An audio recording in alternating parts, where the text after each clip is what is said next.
Luke, when you're growing up, you're playing backyard football, you've got this kind of vision in your head of leading a game-winning drive. How did that usually go down? What was the scenario? Who were you playing for?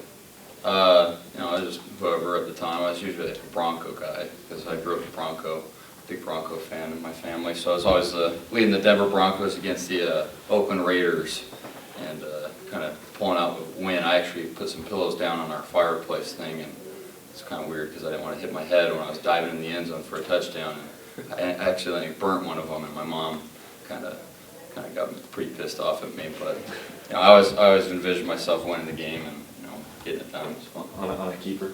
Yeah, on a keeper, it was a lot smoother than the one on Saturday. But did you have any game-winning drives in high school or any big notable things that stand out? None to the degree that we had on Saturday and stuff like that. But we had a few drives that were key moments in high school and stuff. But no, not really. Any Devin McCourty joke-like things that happened before the game-tying drive against Oregon? Not this time. There was no Patriot guys there, so we're all business this Saturday. We just got it done. What's better, winning on the road and silencing that crowd, or winning at home in front of your fans?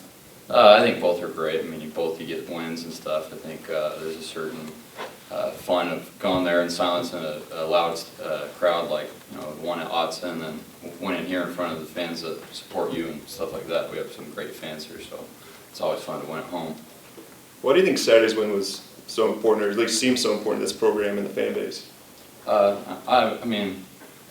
For us, it was just another win on Saturday. We expected to get it done and stuff, and I think in the fashion that it was done was pretty fun, pretty spectacular.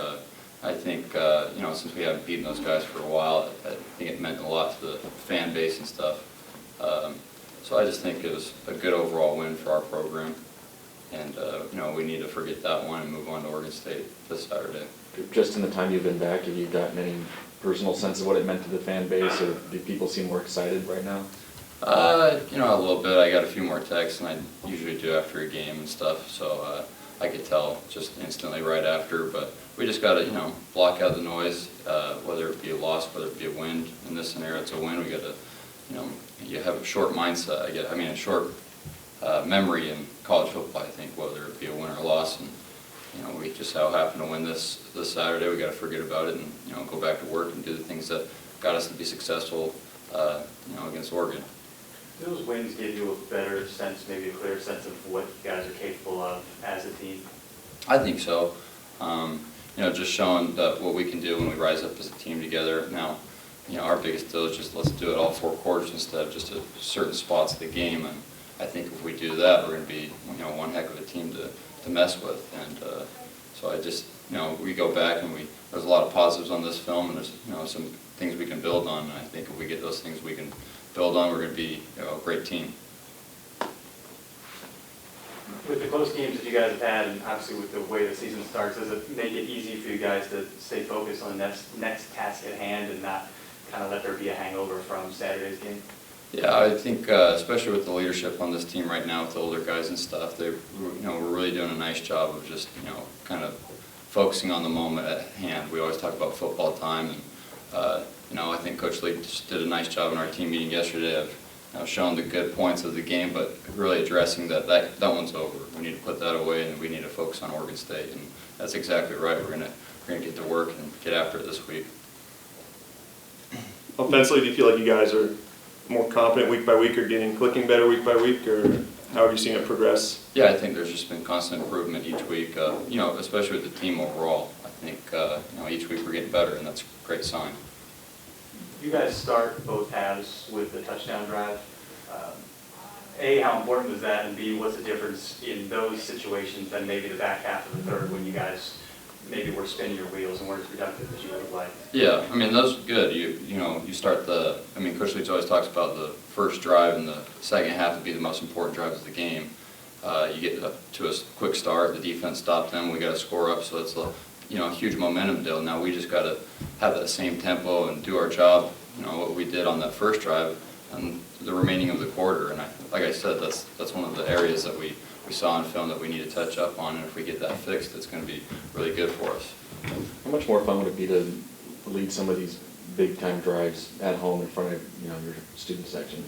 You know, it'd be really fun, it'd be a dream come true and stuff, but, hopefully we're not in a situation like that, and we're up big. I mean, that's the type of deal, but if it comes to that, that'd be a fun moment, and we can get it done. Any questions on the line for Luke Falk? Hey, Luke, stuff well with the field time. Earlier in the season, you guys had some problems. It seemed like you played to the level of your opponent too much. Do you think this team is still at risk of doing that, or are you beyond that now? No, I think we're beyond it. I think Coach Leach really did a nice job of addressing that, of respect everyone, fear no one, and he makes us say it a few times here and now again. But I think we got that out of our mind, and we just need to play our game and focus on the things we control, and we go out there and just play our game and don't lower our play to our opponent's standards.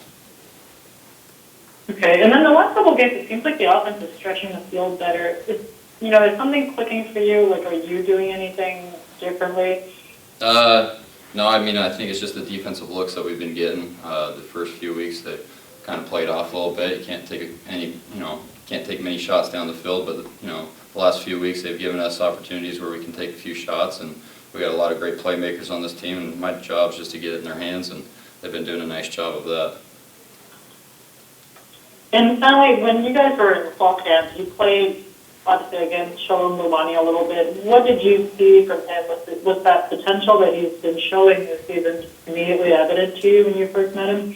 Yeah, especially in the summer. His first 7-on-7, he went out there and instantly made an impact. I think he got to pick his first 7-on-7. That usually doesn't happen until like week 2, week 3.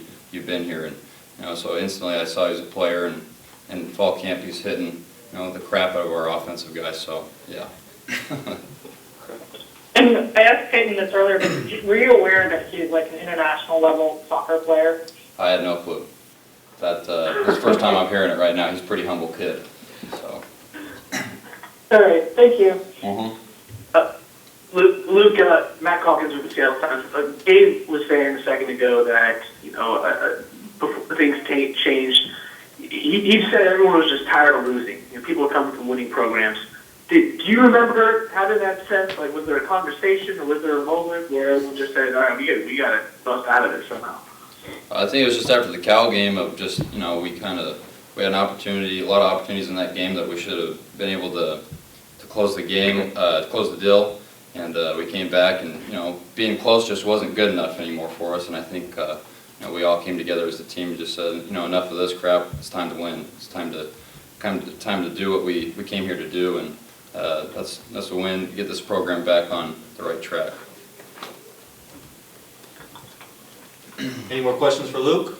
Luke, do you have any ritual or something you do during a tense moment to kind of calm yourself down before running back down onto the field? Not really. I mean, I kind of go through the same process every time I start throwing. I'll say my positive affirmations and stuff before I get on the field, and start mentally preparing for what I think I'm going to see out there, and just get the guys, go huddle up with the guys, get them going. Maybe tell a few jokes or whatever, and get the mood loose and just get ready to play.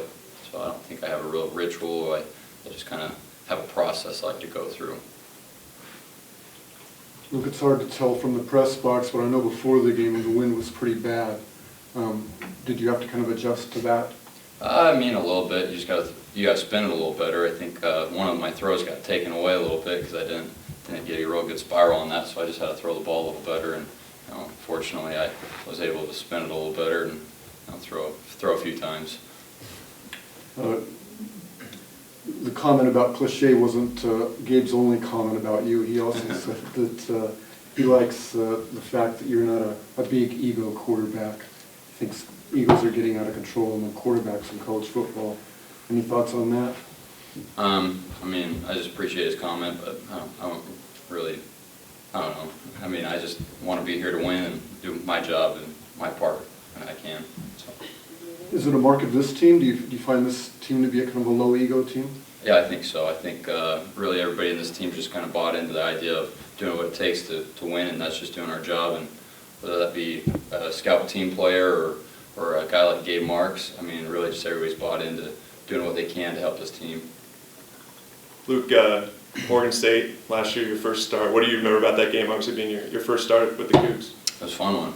I mean, first college start on the road and got a win like that was pretty fun, and that sticks in my memory as one of the more fun ones. But this year's a different year. They got a different coaching staff, so we'll have to go out there and prepare, have a great week of preparation, go out there and play. When you look at them on film, are they then completely different from the team you saw last year defensively? A little bit. They do some similar things, but I think Coach Anderson's a great coach. I grew up with him as the Utah State coach, and his son's actually played on my high school team, so I know him pretty well, and he's a great coach, and he'll get those guys fired up and stuff. So we got a tough one on this Saturday. How much did the success you had last year in that Oregon State game maybe put you on the trajectory that you're on? Do you think that was instrumental in helping you feel comfortable in that role and have the success that you've gone on to have? I think anytime you get success, you know what it feels like, and you want to get back to that. So I think that helped of me just trying to work back to that place of, getting to win. Any win feels good to me, so it was nice to get that my first start, and then, we weren't able to finish out the season like we wanted to, but it's nice to get back on track, and it just made me kind of hungry throughout the offseason to get back to that place of, where we were at Oregon State. Any more questions on the phone line for Luke? Hey, Luke, one quick follow-up. You said Shalom threw a pick, and he caught a pick and his first down on 7. Was that a pick on one of your passes or like one of the other quarterbacks? What was that? Was he on you, or who did he pick that first? Oh, no, that wasn't on me. It was on one of the other guys, but, it was impressive, so. Yeah, right. I wouldn't be saying if it was on me. Anything else on the line? Okay, last chance in the room. Both of your touchdown passes to Gabe, they weren't easy connections by any stretch, and I think you hit him for about 40 yards in the third and 13 on the tough throw. Can you speak to the confidence level you have in just putting it out there knowing that he's on the other end? Oh, he's a gamer. Really all our guys are, but Gabe's got a special competitive edge towards him, and in the big time moments and big time throws, you want to get it to Gabe because Gabe wants the ball. And same with all the other guys. I think really just this year there's a different mindset of everybody wants the play to come to them, and it just kind of shows out there, and it showed on Saturday.